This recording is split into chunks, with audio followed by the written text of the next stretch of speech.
Present ఉన్నది hot టాపిక్గా non వేషన్ అనమాట. నాన్ వేషన్ అంటే కన్నా ప్రతి ఒక్కరికి తెలుసు, ట్రావెలర్ అనమాట. ఆ వీడియోస్ తీసి మంచిగా పాపులర్ అయ్యారు. మన ఇండియా వాళ్ళు ఇచ్చే సపోర్ట్తోనే అతను ఈ స్థాయికి వెళ్ళారు. కానీ మన ఇండియాని తిరస్కరించారనమాట. సనాతన ధర్మాన్ని అలాగే ఇండియా అనేసి ఒక చెత్త కుప్పలాగా అతను భావించారు. అయితే ఇప్పుడు చూడండి, లెఫ్ట్ చూడండి, మీరు రైట్ చూడండి, ఆయనకి సబ్స్క్రైబర్స్ని ఎలా తగ్గిపోతున్నారో మీకు అర్థమవుతుంది. అంటే కన్నా ఎవరు నన్ను మనం ప్రేమిస్తే ఓకే, వాళ్ళు మనకి రిటర్న్ తిరిగారనుకో, మనం హిందువులం, మనం ఎలా రియాక్ట్ అవుతాం అనేది ఇక్కడ సింపుల్సిటీగా అయితే.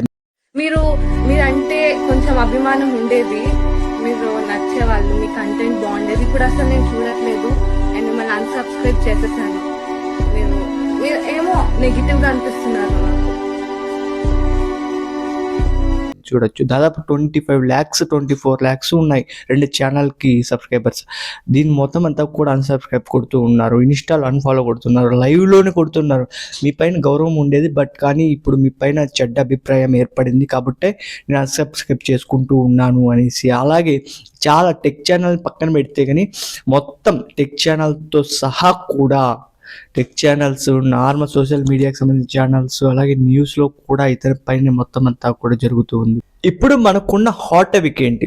నా అన్వేషణ. అసలు ఈ నా అన్వేషణ ఎవరు అనేసి మనం తీసుకొని వెళ్తే కనుక, ఒకప్పుడు ఒక మంచి ట్రావెలర్ ఎనదర్ దేశాలకు వెళ్ళి, ఎనదర్ కంట్రీస్కి వెళ్ళి అతను మంచిగా వీడియో తీసి అప్లోడ్ చేసి మనం చూడనటువంటి దేశాలు కూడా చూసిన వాళ్ళు. అయితే ఇప్పుడు ప్రజెంట్ ఉన్న సిచ్యువేషన్ ఎలా అంటే కనుక, మొత్తం సీతాదేవి పైన, అలాగే మన రామాయణం, అలాగే భగవద్గీత, వీటిపైన కూడా మొత్తం అంతా కూడా అతను కొన్ని వ్యాఖ్యలు చేశాడు. ఈ వ్యాఖ్యల పైన ఇప్పుడు మొత్తం అంతా కూడా సొసైటీలో వచ్చేసి అంతా కూడా అతని పైన ప్రతి ఒక్కరు కూడా రియాక్ట్ అవుతున్నారు, ముఖ్యంగా హిందువులు. ఈ సనాతన ధర్మం, సనాతన హైందవ ధర్మం ఏవైతే ఉన్నాయో వీటిపైన అతను వచ్చేసి మొత్తం సీతాదేవి పైన కానీ, అలాగే మనం భగవద్గీతలో తీసుకున్న కృష్ణుడి పైన, మొత్తం అందరిపైన కూడా ఇతను వచ్చేసి రియాక్ట్ అయ్యారు. అంటే అప్పుడు మన సనాతన హైందవ ధర్మం మనం కాపాడలేని పరిస్థితి, మన చేజాతుల నుంచి జారిపోతుంది అనేసి అతని ఉద్దేశం.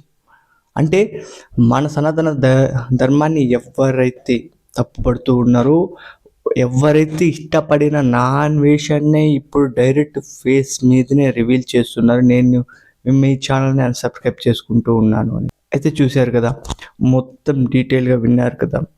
ఇవన్నీ కూడా చూస్తూ ఉంటే ఎలా ఉంది?